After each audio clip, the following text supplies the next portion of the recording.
Building a custom home? Well, that's exciting, but where do you even start?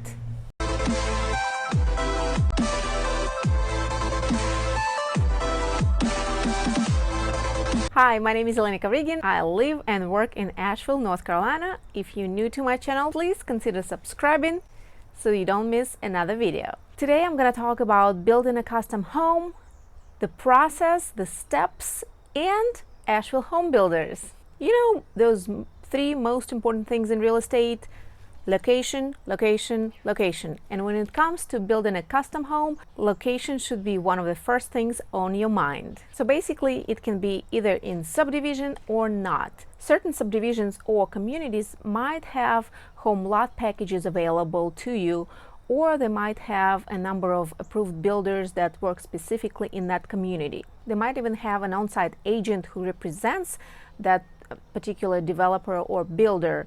But you can certainly bring your own agent and have an exclusive representation if you're not comfortable using an agent who already represents a builder or a developer. Let's say it's a home lot package situation.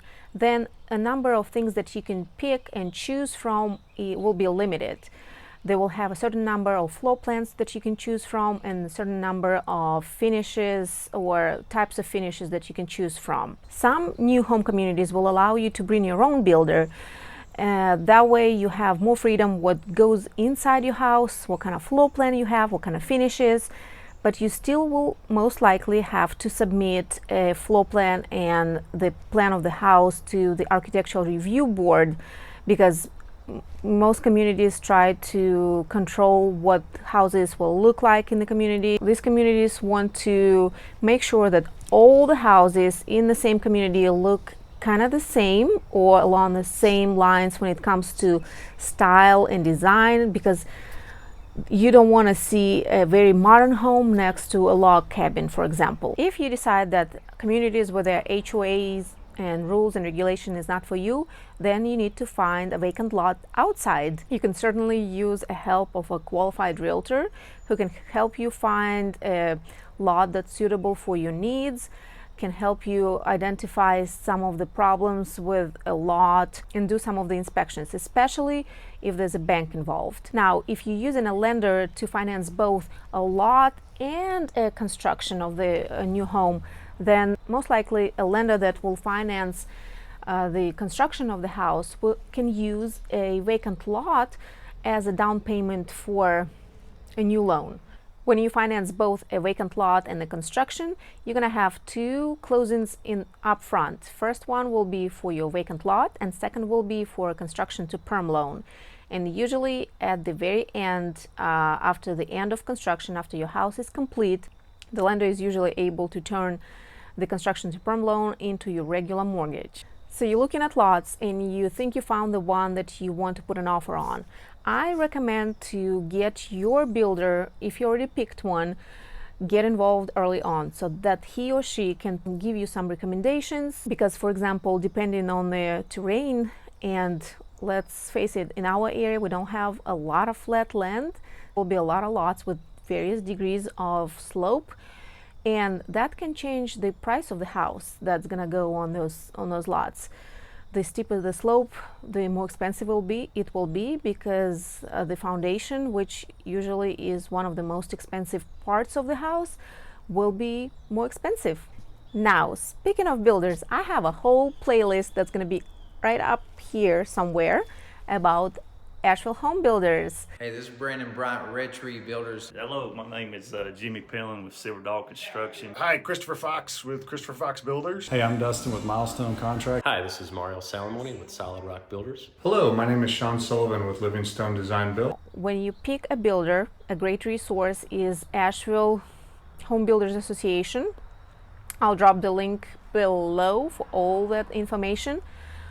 Another great way to pick a builder is by recommendation of a friend or family member or anybody who used that builder.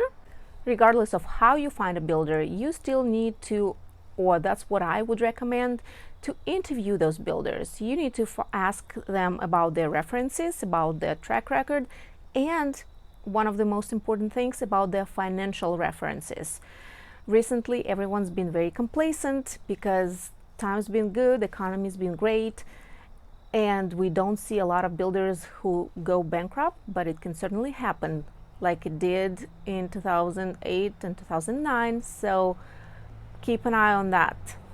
For example, I just had a client who closed on a vacant lot, and she asked the builder for references, and she actually reached out to his past clients and talked to them to make sure that they're going to be a good fit for her and her needs. If you're using a realtor to help you navigate this process and help you through this process, make sure he or she has experience in working with new construction, because that's important. In new construction, unlike regular purchase, can have some nuances and some details that are very important and very crucial. If you're not using a realtor, make sure that the builder has a great communication style that fits your style. Another very important thing to consider is a time frame.